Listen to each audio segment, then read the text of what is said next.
Hello and welcome eight study hub. तो आज हम देखते हैं एक्सरसाइज सॉल्यूशन क्लास 8 ज्योग्राफी हम लोग देख रहे हैं। तो chapter number 1 that is resources. So start करते हैं। The very first question is why are the resources distributed unequally over the earth. यानी कि जो रिसोर्सेज हैं उनका जो डिस्ट्रीब्यूशन है पूरी अर्थ पे वो इक्वल नहीं है, वो डिफरेंट डिफरेंट प्लेसेस पे उनकी क्वांटिटी डिफरेंट डिफरेंट है। तो ऐसा क्यों है? व्हाई? बिकॉज देखो, अर्थ की जो टोपोग्राफी है, जैसे हमारी टोपोग्राफी, क्लाइमेट और एल्टीट्यूड, ये तीनों जो पैरामीटर्स हैं ये हर जगह अलग अलग होते हैं। तो इनकी वजह से क्या है कि जो रिसोर्सेज का डिस्ट्रीब्यूशन है वो डिफरेंट डिफरेंट होता है, क्योंकि ये ही फैक्टर्स हैं जो किसी भी रिसोर्स के बनने में हेल्प करते हैं।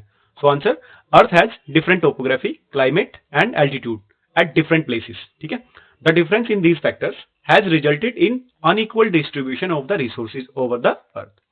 Also all these factors are different from place to places on the planet. ये सारे फैक्टर्स प्लेनेट्स के ऊपर डिफरेंट डिफरेंट प्लेसेस पे अलग अलग है।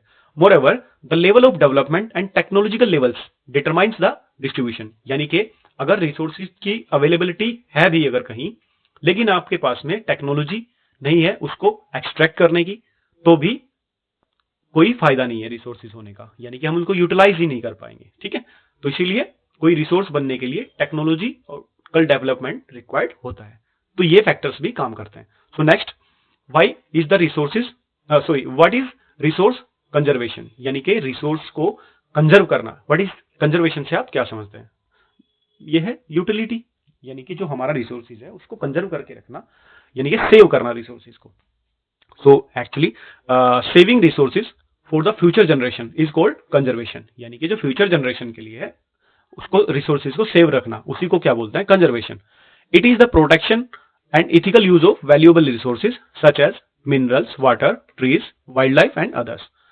Resources conservation focus on maintaining the natural world in an order to protect the sources of the resources. यानी कि resources जहां से आते हैं, ऐसे sources, कुछ sources जहां से हमें resources मिलते हैं उनको कंजर्व करना।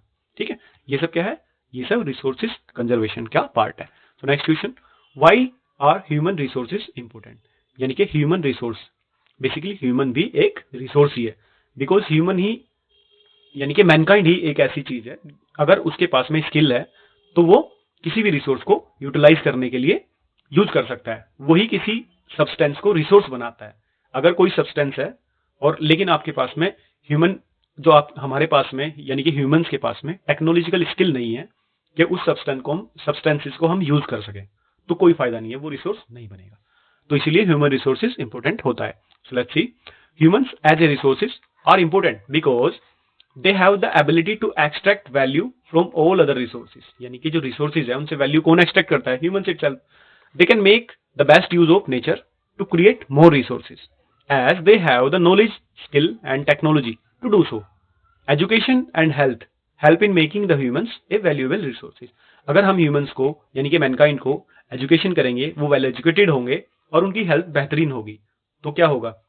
वो ह्यूमंस को एक बेहतरीन रिसोर्सेज बनाएंगे, क्योंकि जितना एजुकेशन इंपैक्ट डालेगी, जितना वेल एजुकेटेड ह्यूमंस होगा, जितना उसके अंदर स्किल होगा, उतना ही वो नेचर से रिसोर्सेज को एक्सट्रैक्ट कर पाएगा।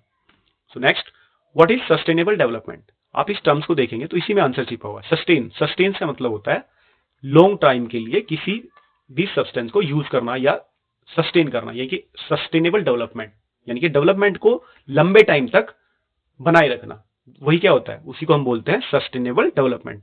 यानी कि आप जो डेवलपमेंट कर रहे हैं ऐसा करें कि वो लंबे टाइम तक, लॉन्ग ड्यूरेशन तक चलता रहे। तो उसके लिए हमें क्या करना होगा? उसके लिए हमें करना होता है रिसोर्सेज कंजर्वेशन। तो क्या है sustainable development? Basically balancing the need to use resources, यानी कि हमारी नीड्स को बैलेंस करना है, जितना रिक्वायर्ड है उतना ही यूज करना है रिसोर्सेज को, and also conserving them for the future is called sustainable development. यानी कि हमारी नीड्स को बैलेंस करना और रिसोर्सेज को कंजर्व करना फ्यूचर जनरेशंस के लिए, इसी को हम बोलते हैं sustainable development.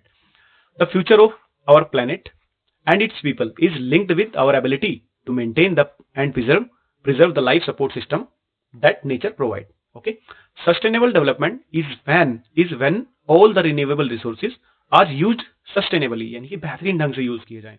The diversity of life, यानी कि लाइफ की जो डाइवर्सिटी है, different different forms of life जो है अर्थ के ऊपर अवेलेबल है। ठीक है, डिफरेंट डिफरेंट एनिमल्स हैं, डिफरेंट डिफरेंट वेजिटेशंस हैं। ठीक है, तो उसको कंजर्व करना है। Diversity of life on earth is conserved and the damage to the natural environment system is minimised, यानी कि जो नेचुरल एनवायरमेंट है उसका मिनिमम डैमेज हम करें, and saved for the future generation. So next question, objective type question, multiple options, आपको एक correct टिक करना है। So first, which one of the following does not, keywords को हमेशा अंडरलाइन कर लेते हैं जिससे कंफ्यूजन ना रहे। Does not make substances A resources, यानी कि इनमें से कौन सी चीज किसी सब्सटेंस को रिसोर्सेज नहीं बनाती है। Utility number 1, 2 value and quantity. अब देखिए यूटिलिटी एंड वैल्यू ये तो ऐसी चीजें जो किसी भी सब्सटेंस को रिसोर्सेज बनाने के इंपॉर्टेंट है। अगर किसी सब्सटेंस की यूटिलिटी होगी यानी कि उसका यूज होगा तभी तो हम उसको मांगेंगे।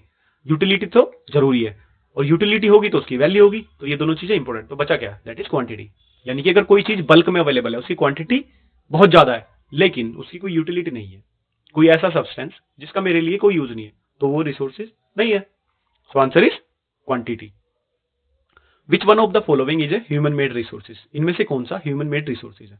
Let's see, medicine to treat cancer, medicine को किसने बनाया, ह्यूमंस ने, तो ये क्या है आंसर। सेकंड देख लेते हैं, स्प्रिंग वाटर। ऑप्शन हमेशा सारे पढ़ने होते हैं, एकदम से जल्दबाजी में टिक नहीं करते हैं, ठीक है, क्योंकि हमें बेस्ट आंसर टिक करना है। स्प्रिंग वाटर ये तो नेचुरल है, and tropical forest that is also natural, तो answer is medicine to treat cancer. Third, complete the statement. Non renewable resources are, यानी कि ऐसे रिसोर्सेज जो रिन्यू नहीं होते हैं, इनमें से कौन को आपको फिल इन द ब्लैंक्स में करना है, कौन सा ऑप्शन सही है। Those which have limited stock, yes ये कहीं ना कहीं सही लगता है। दूसरे ऑप्शंस भी देखते हैं। मेड बाय ह्यूमन बीइंग्स, जो ह्यूमन बीइंग्स ने बनाए हैं, no this is not correct. Derived from non living things, no ये भी लॉजिकल नहीं लगता है, तो answer is first, those which have limited stocks. So next, the chapter is over.